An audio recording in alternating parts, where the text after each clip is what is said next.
So, Anya, you had obviously you had home births.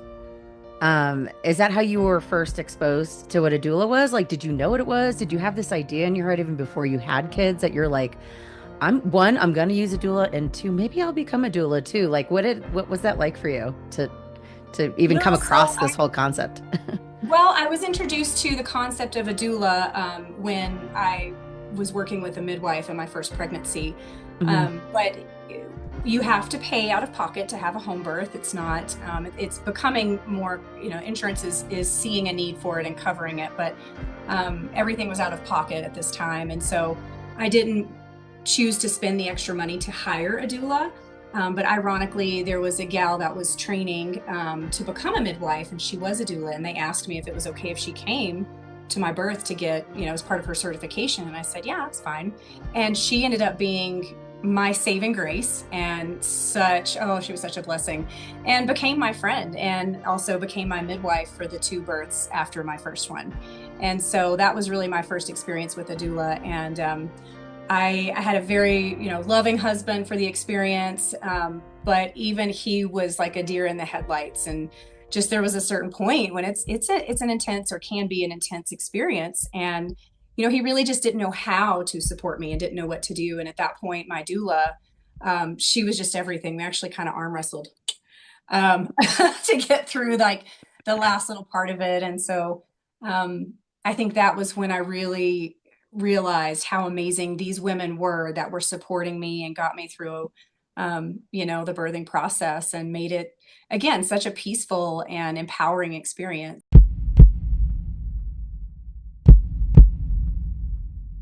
So I'll start with more of the, business side of it, where a client who is considering a doula can schedule to have an initial consult. And so we get together, we talk about, when the estimated due date is, does that work for the doula schedule? And then moving forward, we talk about, what a doula looks like and what specifically it might look like in their birth, and our role in that. And then if they choose to hire a doula moving forward, there are usually two prenatal visits, and those are at 30 weeks and 36, 37 weeks. And we are available at any point for any questions, concerns, things that come up. And a lot of pregnancies can really change fast, and so it can go from wanting a home birth to needing to be a hospital to being an induction or a C-section. And so again, having someone that's there through it all, no matter what happens. And so we're there for those questions. And but usually we only meet at the 30-week mark and the 36, 37-week mark. And a doula will go to their house and just, check out where they're at. So we're not trying to find it at 3 a.m, knock on the wrong door. And then for the birth aspect, it can look a million different ways. It's really up to the client. So, early labor can be a very intimate time for a couple, and they can, watch TV, play games, go for a little light walk around their house or their neighborhood. And so, but other clients, they might feel better going ahead and being at the hospital and having support early on. And so it's really up to them. And so we really reiterate that with the client. It's whenever they want us there. And it has looked a million different ways.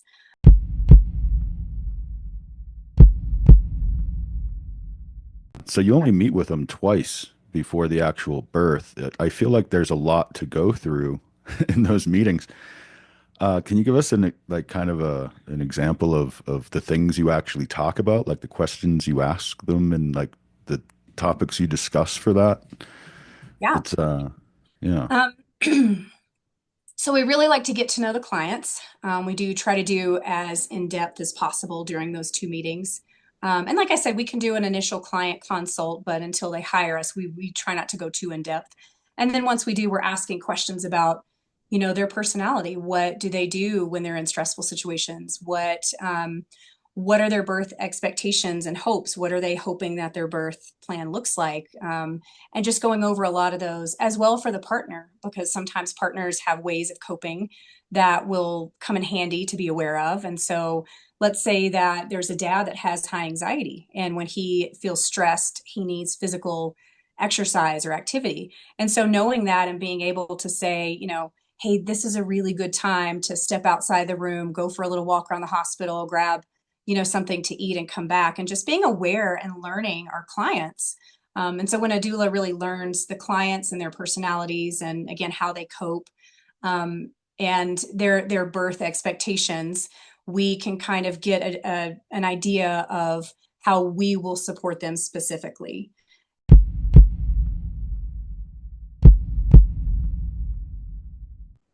So, I mean, that's the thing, and they won't offer it to you. This isn't something that an OB is going to discuss with you, especially if it's, an emergency type situation and things are progressing and changing very fast. They're not going to say, hey, let's talk about that. They're going to say, it's time, let's move forward.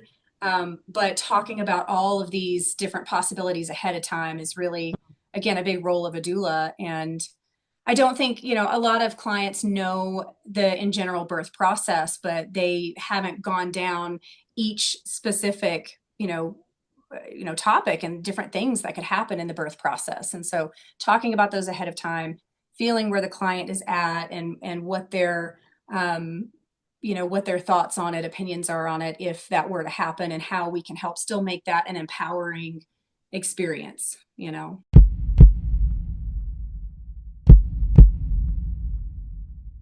Thinking back to our interview with Latham Thomas with Mama Glow, she talked about how there was like this kind of this perception, or not even more than a perception, this approach in the industrial age that kind of shifted over many decades, that like the woman's body is like a machine, right? Like we just do these things. And so and we were talking specifically about the increase of C-sections, right? And so in kind of this medical intervention and whatnot. And so that just like the way that we approach delivery of babies changed so drastically that made those C-sections increase. And instead, like we're not, yeah, our body's like a car, right? Like all these things, sure, but it's not. It's a woman's body. It's very different. None are the same. And I mean, truthfully, I mean, I'd like to see this shift. I think it makes sense. It's natural. We're not sick, you know, like to your point. We shouldn't be going to a hospital. You go to a hospital when you're unwell or you have an acute condition that needs, taken care of.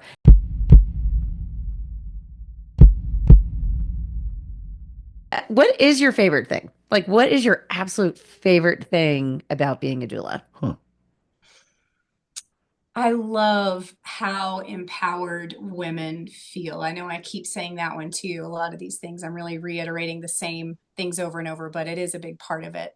That's why And you do this work. So it makes it sense. is. And the clients, they are so grateful. I've had some clients that, and you form a bond with certain people, certain clients. And so there's some that still text me. They will text me baby pictures and just, we were talking about you today and we just want to thank you again. And it's been, 9 months since their baby was born.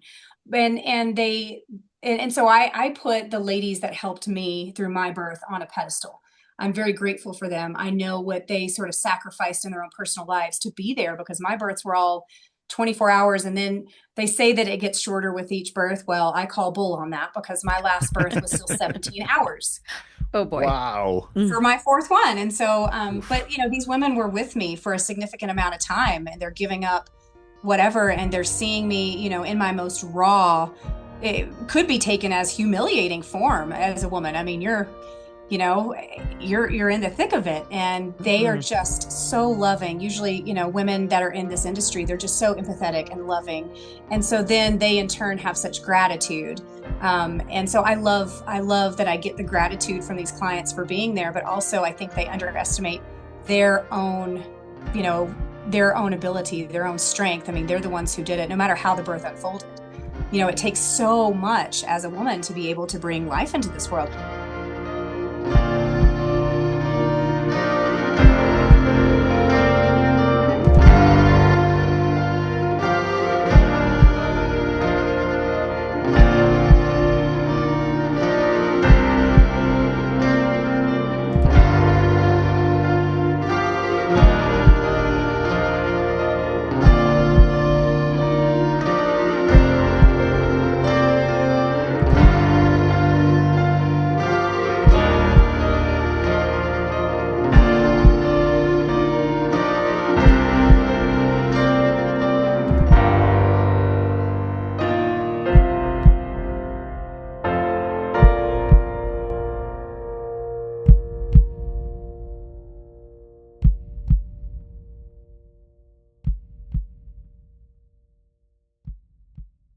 This has been a Shut Up production.